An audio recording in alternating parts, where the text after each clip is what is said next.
You ask Tiger to solve. This deals with linear equations with one unknown. The final result is v equals 69.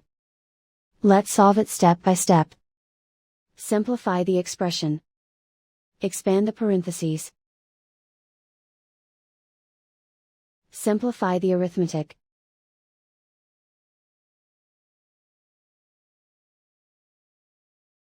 Group all v terms on the left side of the equation. Subtract 7v from both sides. Group like terms.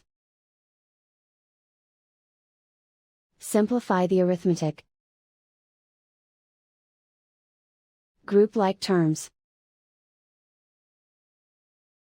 Simplify the arithmetic. Group all constants on the right side of the equation. Subtract 58 from both sides. Simplify the arithmetic.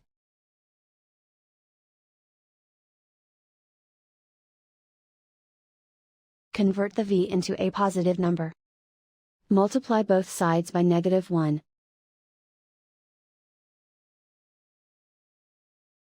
Remove the ones. Simplify the arithmetic. And so the final result is v equals 69.